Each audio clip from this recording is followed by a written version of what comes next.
Now, you probably noticed I don't feel about that war the way we were told we were supposed to feel about that war, the way we were ordered and instructed by the United States government to feel about that war. You see, I tell you, my mind doesn't work that way. I got this real moron thing I do. It's called thinking. And I'm not a very good American because I like to form my own opinions. I don't just roll over when I'm told to. Sad to say, most Americans just roll over on command. Not me. I have certain rules I live by. My first rule, I don't believe anything the government tells me. Nothing. Zero. Nope.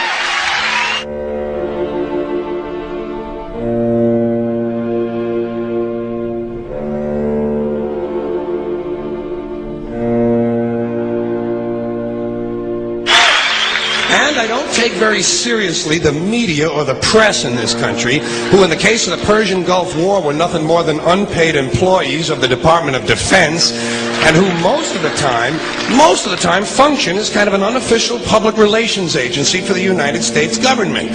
So I don't listen to them. I don't really believe in my country. And I gotta tell you folks, I don't get all choked up about yellow ribbons and American flags. Now, to balance the scale, I'd like to talk about some things that bring us together. Things that point out our similarities instead of our differences. Because that's all you ever hear about in this country is our differences. That's all the media and the politicians are ever talking about, the things that separate us, things that make us different from one another.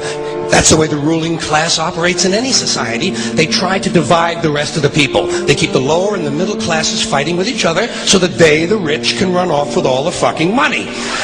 Fairly simple thing happens to work.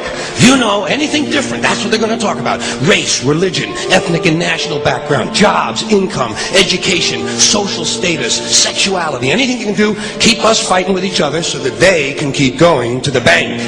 You know how I describe the economic and social classes in this country? The upper class keeps all of the money, pays none of the taxes. The middle class pays all of the taxes, does all of the work. The poor are there just to scare the shit out of the middle class. Keep them showing up at those jobs. Politicians know that word. They use it on you. Politicians have traditionally hidden behind three things: the flag, the Bible, and children. No child left behind. No child left behind. Oh, really? Well, it wasn't long ago you were talking about giving kids a head start. Head start? Left behind? Someone's losing fucking ground here. But there's a reason. There's a reason. There's a reason for this. There's a reason education sucks, and it's the same reason that it will never, ever, ever be fixed. It's never going to get any better. Don't look for it. Be happy with what you got. Because the owners of this country don't want that.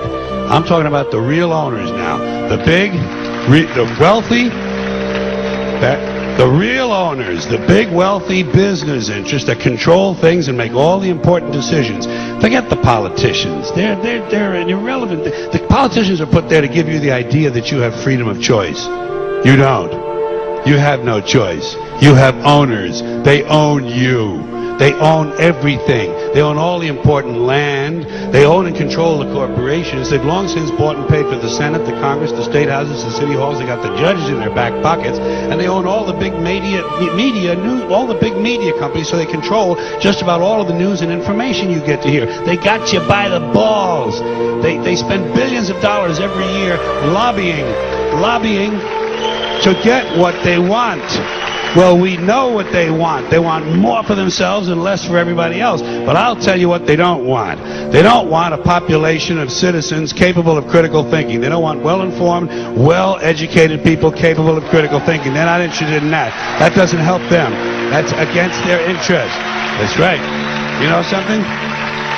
They don't want people who are smart enough to sit around the kitchen table and figure out how badly they're getting fucked by a system that threw them overboard 30 fucking years ago. They don't want that. You know what they want? They want obedient workers. Obedient workers, people who are just smart enough to run the machines and do the paperwork, and just dumb enough to passively accept all these increasingly shittier jobs with the lower pay, the longer hours, the reduced benefits, the end of overtime, and the vanishing pension that disappears the minute you go to collect it. And now they're coming for your Social Security money. They want your fucking retirement money. They want it back so they can give it to their criminal friends on Wall Street. And you know something? They'll get it. They'll get it all from you sooner or later because they own this fucking place. It's a big club and you ain't in it. You and I are not in the big club.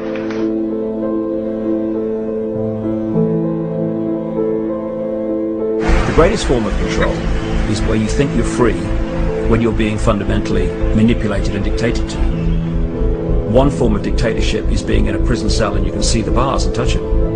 The other one is sitting in a prison cell but you can't see the bar, you think you're free. What the human race is suffering from is mass hypnosis. We are being hypnotized by people like this. Newsreaders, politicians, teachers, lecturers. We are in a country and in a world that is being run by unbelievably sick people. The chasm between what we're told is going on and what is really going on is absolutely enormous. The greatest hypnotist on planet Earth is a oblong box in the corner of the room. It is constantly telling us what to believe is real. Historically, the control and manipulation of political opinion has been the Freemasons' main weapon in gaining control of countries and states. Once in control of the rulers and politicians of a country, laws and political structures could be changed in accordance with their agenda. However, since restricting the body does not necessarily mean restricting the mind, the Freemason recognizes that their plan for a global government hinges completely on subduing the masses to their agenda, and thus eliminating opposition to their cause. And the greatest threat to their plan, posing more danger than any army or law, is the threat of a free-thinking mind. In order to eliminate this threat and to achieve their objective, the Masons have set about the boldest plan ever devised: the complete control of every aspect of human life, your life. And the weapons they are using against you are in your very homes, entertaining you and your children, and gradually indoctrinating you without you even realizing.